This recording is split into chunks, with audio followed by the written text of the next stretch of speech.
C'est à l'initiative de la coordination UPS de la commune de Diourbel, dans le cadre de ces activités culturelles, que nous nous réunissons pour écouter une conférence de notre ami Cheikh Tidiane Sy, conférence que je suis heureux de présider. Vous me permettrez alors de féliciter très chaleureusement nos camarades de Diourbel, toujours présents en bonne place dans le grand combat que mène notre parti pour l'amélioration de la condition de l'homme sénégalais. Est-il besoin de vous présenter les conférenciers? Sans doute pour respecter l'usage, car Cheikh Tidiane Sy n'est pas un inconnu. Il est né à Tivaouane d'une grande famille, dépositaire d'un immense héritage culturel islamique qui confère à sa ville natale son rayonnement. Son père, prestigieux et vénérable Cheikh Tafsir el-Coran, fut responsable des années durant de la préservation et de la défense de cet héritage spirituel. Élevé dans la pure tradition de sa famille, Cheikh Tidiane Sy entreprend dès sa jeunesse la quête du savoir. D'abord, il apprend le Coran, parole de Dieu. Précoce et d'une intelligence extraordinaire, il étonne et émerveille ceux qui l'approchent. Au fil du temps, il élargit ses connaissances et très rapidement acquiert la maîtrise de la langue arabe indispensable à la compréhension des fondements et de la doctrine de l'islam. Dans le même temps, toujours poussé par son désir irrésistible de percer le voile de la science, il apprend le français et l'assimile sans difficulté. Désormais, il est suffisamment armé pour assurer dans un monde en perpétuelle évolution la continuité de la grande mission de salut assignée aux siens. Son père l'aimait beaucoup, lui témoignait d'une confiance sans limite que d'aucuns, mal avertis, considéraient comme une marque de faiblesse du calife à l'endroit de l'un de ses plus jeunes enfants. En vérité, le sage avait reconnu en ce fils son successeur spirituel et le destiné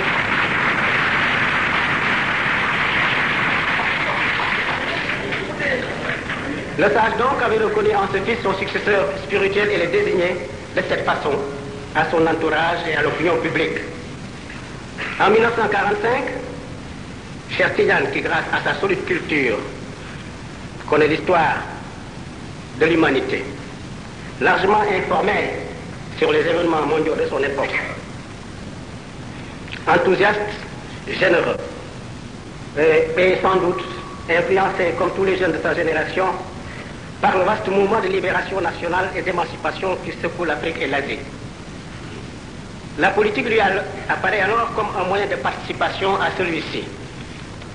Il s'y lance en adhérant au BDS, auquel il apporte un soutien décisif. Son activité est débordante.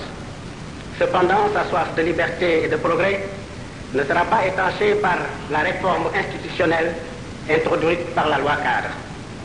Il crée alors son propre parti, le PSS, qui contribue largement à l'éveil des consciences des masses avant de se fondre plus tard dans le grand mouvement d'unification des partis politiques sénégalais qui poursuit le même combat, celui-là même qui nous réunit aujourd'hui.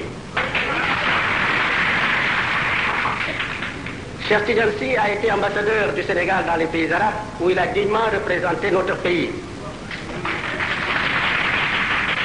Il en est revenu chargé de savoir et d'expérience pour se remettre au service de la communauté musulmane et du peuple sénégalais.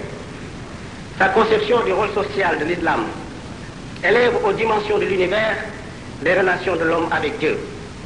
Et comme un faisceau lumineux qui pénètre les ténèbres, sa pensée profonde bouscule et détruit traditions et mythes pour porter un éclairage sur l'avenir de l'homme qui libère dans une certaine mesure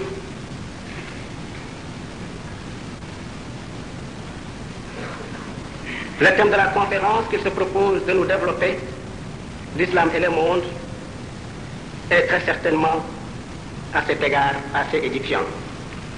Mais pour ne point vous priver plus longtemps du plaisir d'écouter le conférencier, je lui cède le micro. Cheikh Tidiane Sy, vous avez la parole.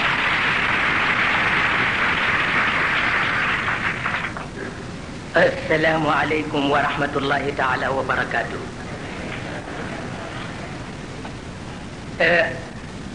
Je me sens un peu gêné, un peu insuffisant même. Le grand mystique l'a dit, moi dont vous connaissez les infirmités.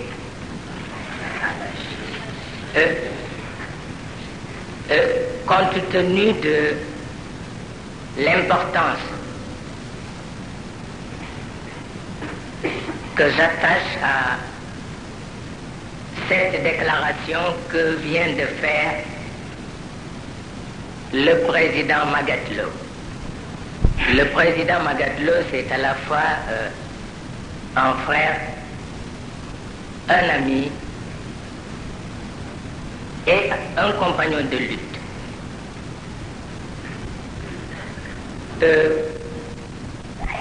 C'est peut-être par fausse modestie que j'ai toujours été contre tout ce qui est exigence protocolaire.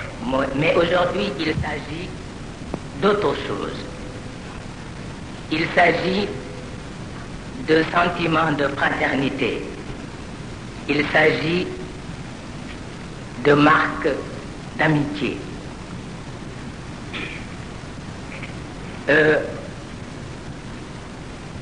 Je ne sais pas comment remercier le président Magatlo de ses bonnes paroles, de sa gentillesse. Je ne sais comment remercier les organisateurs, les responsables politiques, responsables gouvernementaux, les jeunes de toute vocation, les frères, les amis et principalement l'homme que nous avons ici à la tête de la région qui est un cousin et un ami, le gouverneur Ali Diouf.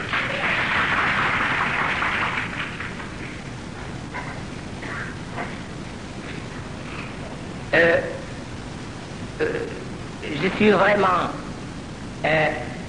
très touché et très fier de tout ce qu'a dit ici le Magatlo, et cela sans pour autant oublier que l'homme n'est autre chose qu'élément de synthèse et que l'humilité et que seule l'humilité reste non seulement le fondement mais la signification de sa grandeur. Je profite de l'occasion pour adresser un salut plus que respectueux au calife général de la confrérie mouride, au digne chef religieux qui l'entoure, à tous nos frères de l'islam, de la confrérie Tidjane, de la confrérie Qadir, de la confrérie mouride. Nous disons à tous merci et Allahumma al-mukhlisin. Et vous excuserez cette petite audace. Vous le savez, je ne suis pas intellectuel de langue française, je suis arabisant, mais je suis avant tout un Sénégalais. C'est-à-dire enfant d'un pays où le français reste la langue officielle. Et quelqu'un l'a déjà dit, qui connaît un Sénégalais connaît quelque chose de son frère de la métropole. On est à la fois Sénégalais et Français, il faut le dire tout de suite, d'autant que nous avons à la tête du pays un homme qui est à la fois chef politique, autorité spirituelle autorité spirituelle, parce que poète, parce que humaniste, parce que défenseur acharné des trois religions révélées.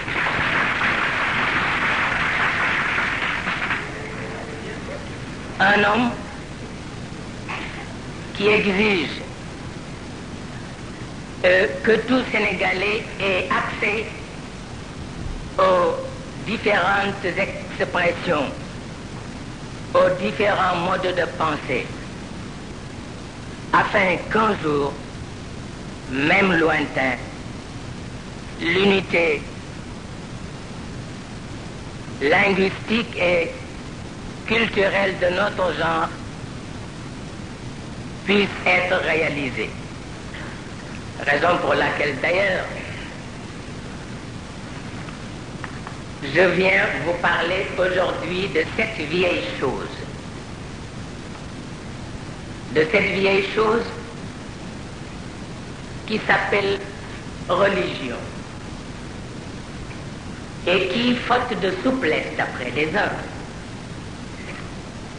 ou d'interprétation objective d'après les autres, c'est presque la même chose. Cette vieille chose qui devient de plus en plus encombrante. Mais la religion, en tant que source de grâce,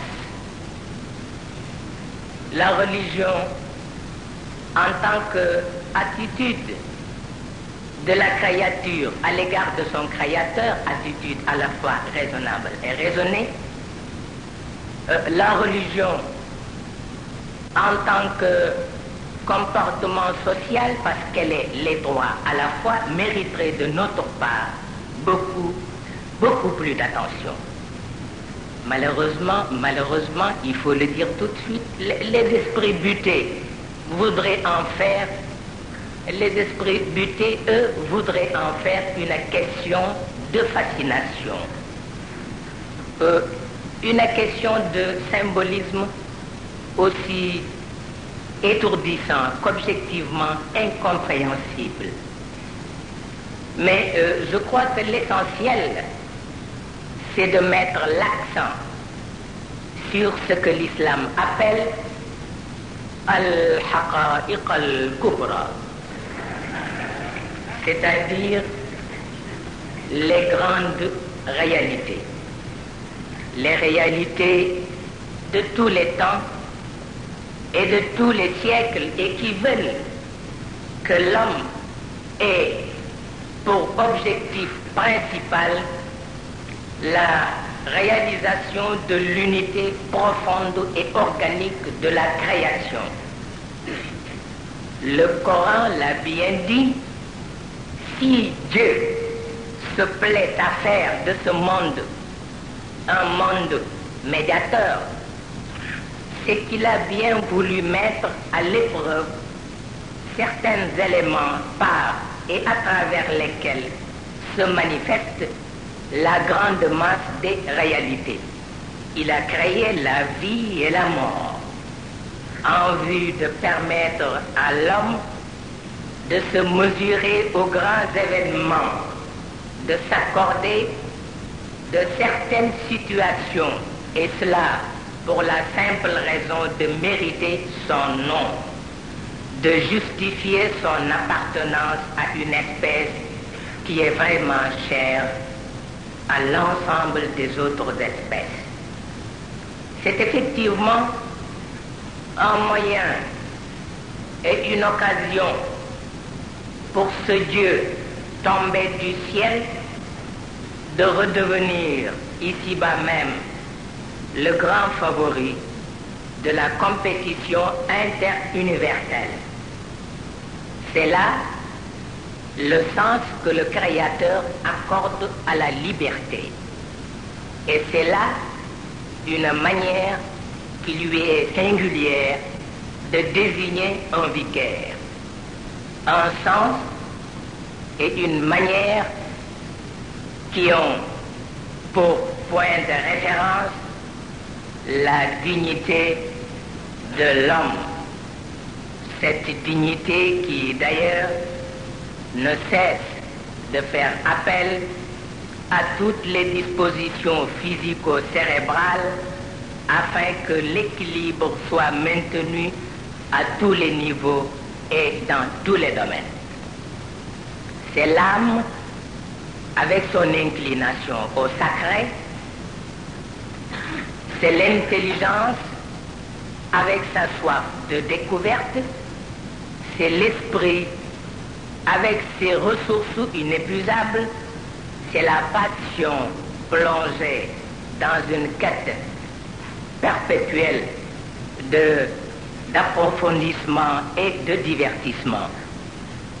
C'est le corps avec son légitime besoin d'aliments nutritifs et c'est enfin l'homme, instrument de mesure, qui est toujours là pour en assurer équitablement la répartition.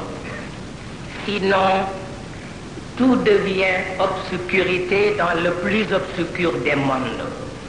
L'on sait l'importance que Dieu attache au maintien et à la sauvegarde de l'univers par ses principes d'équilibre. Vous l'avez vu dans le Coran. Ar-Rahman, allama al-Qur'an, khalaqa al-insan, allamahu al-bayan, الشمس والقمر بحسبان والنجم والشجر يسجدان والسماء رفعها ووضع الميزان. C'est l'équilibre. C'est l'équilibre entre Dieu et la création. Il s'agit non seulement d'organiser la vie, mais plus précisément d'éterniser la vie par une action rémunératrice et permanente. Il s'agit d'aimer l'action en vue de rendre culte à Dieu. Il s'agit enfin d'ériger la conscience en centre d'attraction où tous les jeux de perfectionnement sont autorisés.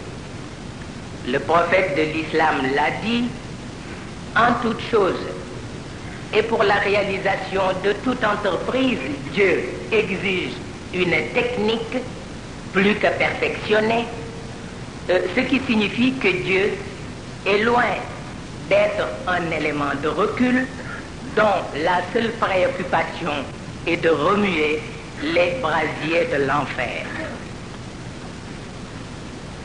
Ce qui est malheureux pour le musulman sénégalais, c'est qu'il a toujours tendance à confondre l'islam et les saints piliers qui d'ailleurs et heureusement n'en sont qu'un emblème. Mais si par exemple la prière cesse d'être sacralisation de nos actes quotidiens, malheur à ceux qui par ignorance en deviennent les victimes. Car la prière est à l'âme comme l'engrais à la surface du sol. Ou il l'améliore, ou il l'écrase, c'est une question de dosage, une question de discernement. C'est surtout une question d'éducation mystique. Or, l'islam est tout un système éducatif, à la fois politique, social et religieux. L'islam peut être considéré comme une aventure passionnante, une aventure qui a pour point de départ le berceau et qui ne saurait prendre fin qu'avec les flancs inconsolables de la tombe. Dans ce système et à travers cette aventure, l'homme se cherche en cherchant ce qui constitue son affinité avec les grandes réalités. Les exigences de la modernité n'en sont qu'un aspect, mais un aspect dont l'éclipse porterait atteinte à la conscience de l'univers. Les exigences de la modernité n'en sont qu'un aspect. Ça, on le sait, mais un aspect très important. Un aspect dont la disparition porterait atteinte à la conscience de l'univers. Un de mes aînés marabouts m'a dit ceci: vous aimez trop le monde pour mériter la confiance de Dieu. Je lui ai répondu alors: vous détestez trop le monde pour mériter le vicariat de Dieu.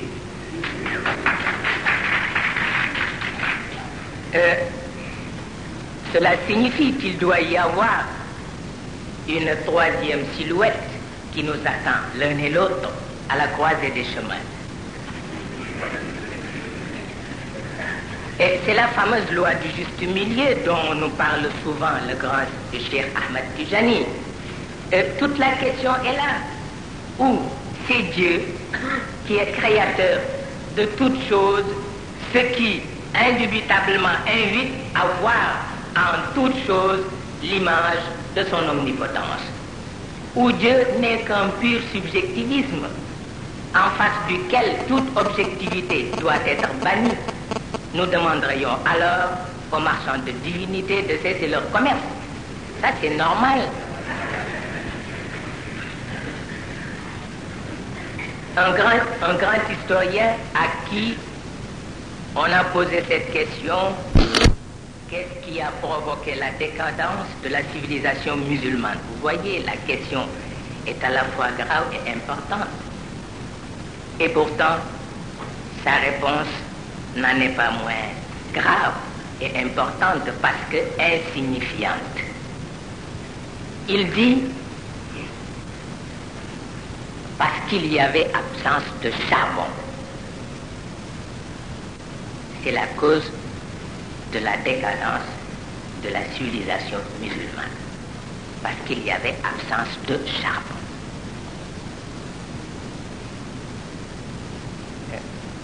Insignifiant mais importante.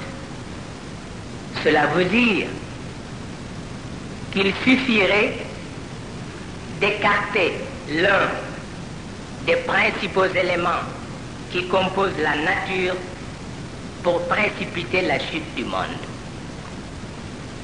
Je crois que le problème est beaucoup plus sérieux que ne le devinent les musulmans eux-mêmes.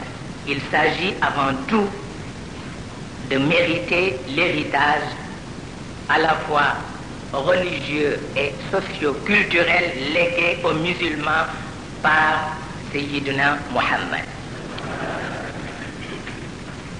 Je vous le laisse, avait-il dit à ses compagnons de lutte. Je vous le laisse. L'essentiel est que vous en soyez dignes. Il s'agit de libérer l'islam des contraintes tendant à l'asphyxier. Il s'agit surtout d'écarter les fausses interprétations qui risquent de compromettre dangereusement son existence. C'est très beau, c'est tellement beau d'entendre le Coran nous dire le verbe sublime et délicat lui est destiné. Mais c'est l'action innovatrice qui lui sert de véhicule. C'est là, en résumé, toute la signification de la mission mahométane. Maîtriser le verbe de sorte qu'il reste le fondement du dialogue entre créature et créateur, dialogue entre les hommes, dialogue entre la société et la nature. Mais que ce dialogue soit authentifié par une action concrète et parfaitement réaliste. L'exemple du roi David est là, fourni par le Coran, agissait en guise de reconnaissance. Il n'a pas dit crier comme on fait aujourd'hui dans les mosquées, dans les réunions religieuses. On crie, on n'agit pas. Mais Dieu a dit à la famille de David, agissez en guise de reconnaissance.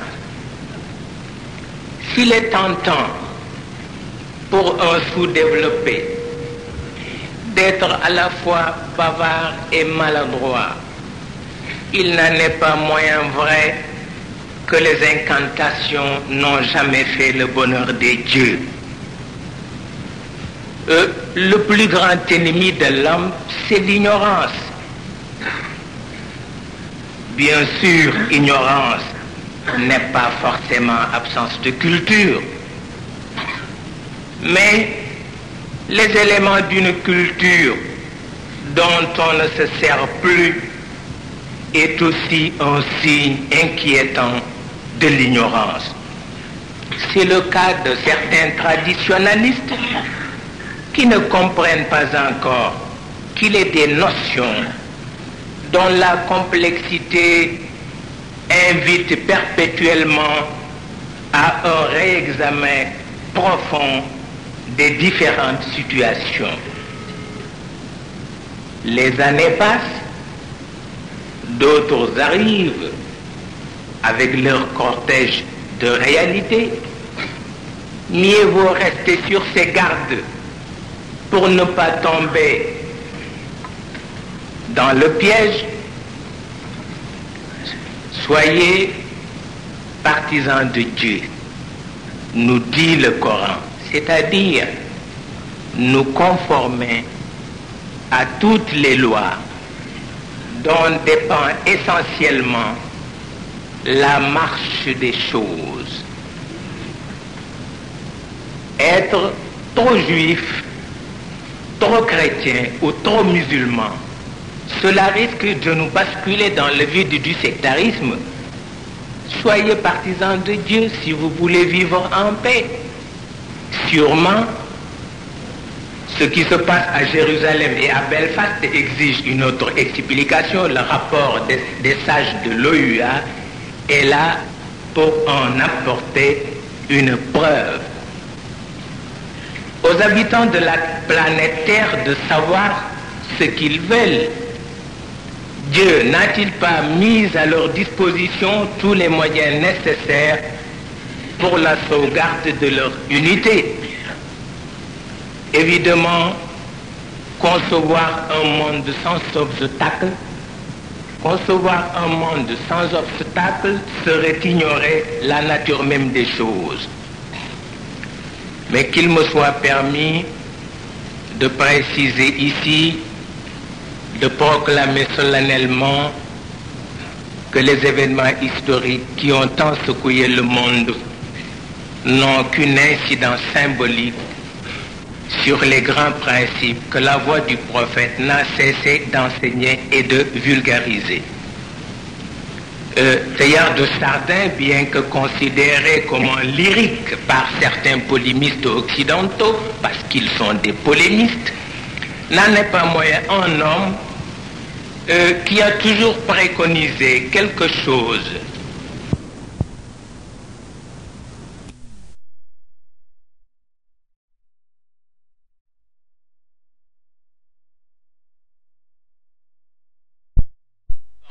d'effacement, de caricature.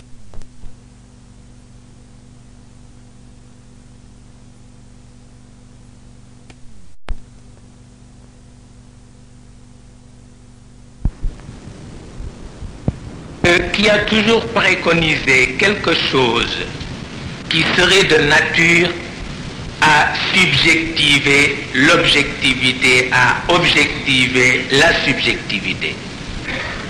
Malheureusement, certains Européens et spécialistes de l'islam noir ont tendance à imputer la situation d'une certaine catégorie de musulmans à l'esprit rétrograde de la culture musulmane, alors que cette situation est due plutôt à cette coïncidence qui veut que l'Occident soit héritier naturel de l'Orient et de ce fait continuateur des conquêtes qui ne pouvaient avoir comme conséquence immédiate que la soumission de tous les hommes et de tous les pays à cette nouvelle loi qu'on appelle colonisation ou colonialisme.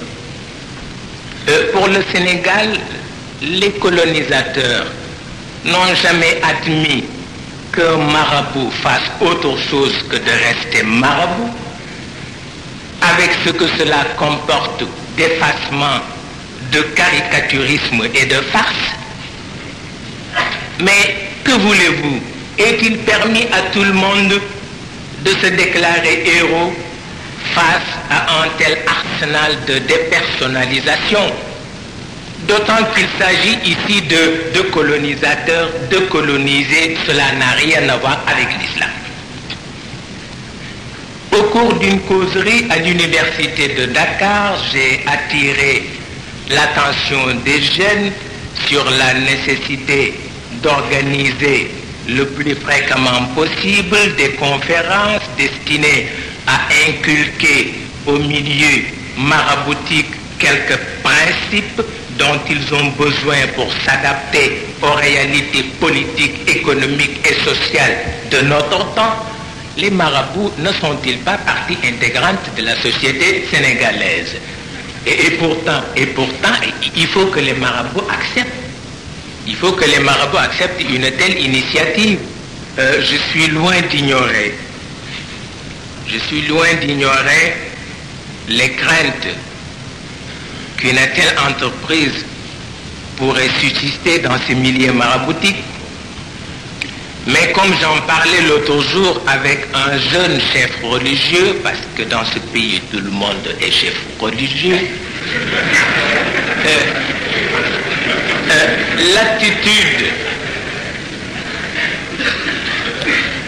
l'attitude de certaines jeunesses qui consiste à critiquer sans pour autant apporter sa contribution à la reconversion des mentalités devient de plus en plus inquiétante. Un grand sociologue américain nous dit qu'il y a là une escroquerie morale, des gens qui parlent d'une société à laquelle ils n'adressent même pas la parole. Je l'ai dit quelque part, il est 10 fois plus facile d'être dispensateur d'injures que d'être contestataire de vocation. La contestation, qui est considérée par les grands de la pensée comme la conséquence d'une découverte inaliénable, la découverte d'une seconde vérité, cette contestation ne saurait servir de prétexte à des agissements plus ou moins douteux, plus ou moins condamnables. Face à cette seconde vérité, la révolte des jeunes et l'amertume des parents doivent être soumis à la rigueur d'une psychologie, la psychologie des profondeurs. Pourquoi les jeunes d'aujourd'hui sont-ils si différents physiquement et moralement de leurs parents?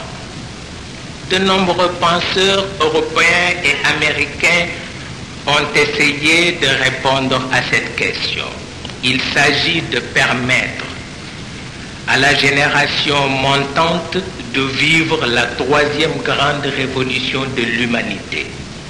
Après l'invention de l'imprimerie et la mise en application de l'alphabet, la découverte du cinéma, de la télévision et de tout ce qui a rapport à l'avènement de l'électronique ne peut que forger un type de jeune dont l'appartenance à notre espèce reste à définir. Dans le continent européen,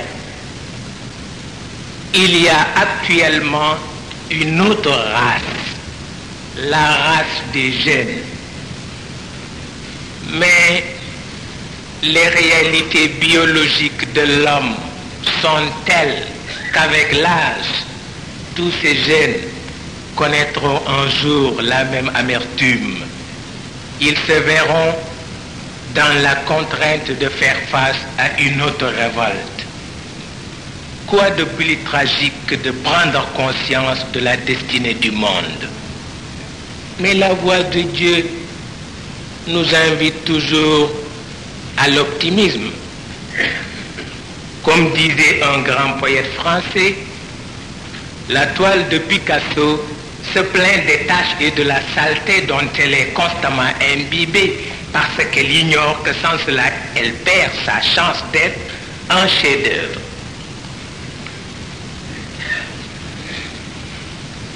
Mieux vaut accorder un autre sens à la vieillesse et à la mort. La vieillesse est faite de beauté, la mort est faite de majesté, disait un poète sénégalais. Ce qui est regrettable, je l'ai souvent répété, c'est que les admirateurs comme les détracteurs de l'islam n'arrivent plus à distinguer l'essentiel de l'accessoire. Ils font semblant d'ignorer l'esprit d'ouverture qui caractérise la doctrine mahométane. La littérature coranique n'a-t-elle pas permis aux musulmans de familiariser avec tous les grands systèmes, à la seule condition qu'un souffle de Dieu, qu'un souffle divin y soit maintenu. Le Coran l'a dit au prophète, lis au nom de Dieu. Lis au nom de Dieu. Iqra bismi rabbik. Lis au nom de Dieu, ce qui nous amène à déclarer avec force que le péché de la laïcité réside plus essentiellement dans sa position de neutralité. C'est pas un péché, ça, il faut le dire tout de suite, sinon je risque d'avoir tous les laïcs sur le dos. Le péché de la laïcité réside plus essentiellement dans sa position de neutralité, péché qui d'ailleurs est déjà atténué par l'affiliation de certains laïcs aux différentes confessions. Lis au nom de Dieu, cela signifie qu'il ne peut y avoir de grâce si dès le départ Dieu se voyait dans la lignée des infortunés. Mais ne l'oublions pas, la critique est aisée, une vérité absolue est loin d'être établie dans les systèmes en perspective. Un marabout est méprisable parce qu'il exploite honteusement ses talibés. Un politicien est ignoble parce qu'il profite de la disponibilité de ses électeurs pour se faire un nom. Un colonialiste est exécrable. L'intellectuel est mis à l'index du fait qu'il est conditionné par ceux-là même qui lui refusent son originalité. Le riche n'en est pas moins abominable parce que vivant dans un monde où seule l'usure impose sa loi, le mendiant se sent détesté parce que considéré comme un parasite. On pourrait en dire autant sur le compte de tout le monde.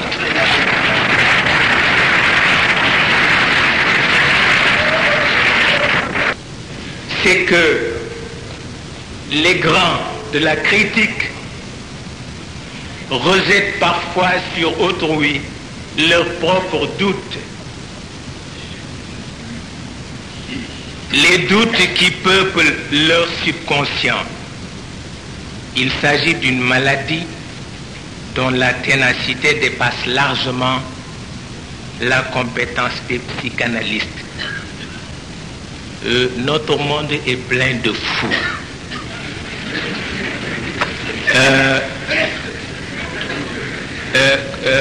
Khrouchtchev l'a dit un jour au président Nasser, c'est le président Nasser lui-même qui m'a raconté cette petite histoire.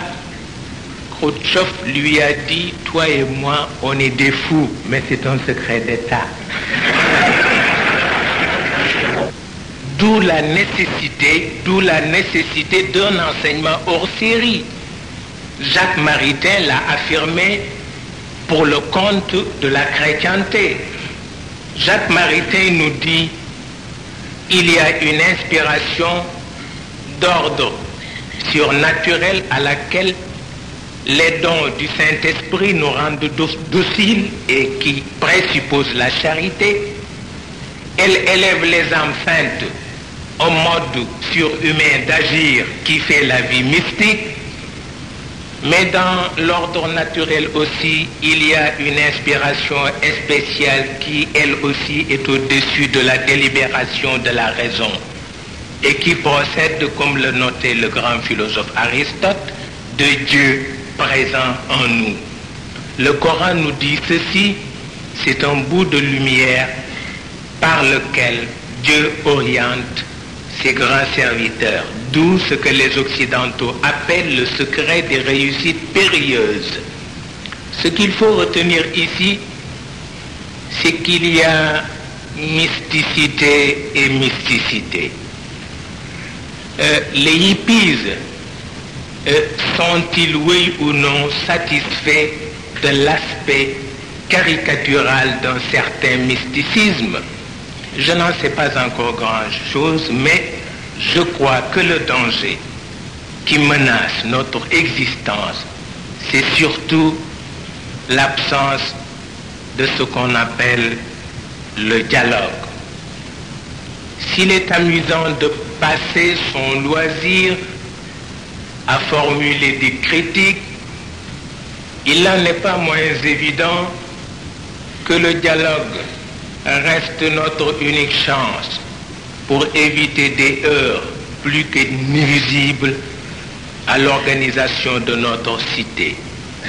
D'autant que, face aux grandes options, l'homme ou les hommes se scindent en plusieurs parties.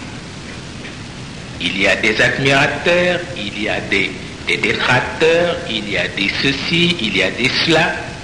Ce qui fait rire, c'est que Lord Belford, un historien anglais que vous connaissez, nous dit de Mustafa Kemal Pasha qu'il était chef de brigand. Alors que son homologue, Sir Charles Harrington, affirme qu'il n'a jamais rencontré un homme qui ait une vue aussi claire de ses objectifs et qui soit aussi décidé à les réaliser. Les gens disaient aussi de Mahomet que ces soldats étaient des fanatiques, alors que les autres, parce que admirateurs, reconnaissaient une chose, qu'il ne peut y avoir de soldats aussi résolus, aussi parfaitement disciplinés. C'est une question d'appréciation. Un détracteur est toujours prêt à dire des balivernes et à verser des invectives. Mahomet, que l'on connaît avec son Coran et ses 600 millions d'adeptes, est loin d'être un simple fanatique. Le poète l'a dit, sa vie, son recueillement, ses blasphèmes héroïques contre les superstitions de son pays, son audace à affronter les fureurs des idolâtres, sa constance à les supporter 15 ans à la Mecque, son acceptation du rôle de scandale public et presque de victime parmi ses compatriotes, son éloignement, enfin, sa prédication incessante, ses guerres inégales, sa confiance dans les succès, sa sécurité surhumaine dans les revers, sa longanimité dans la victoire, son ambition toute d'idées,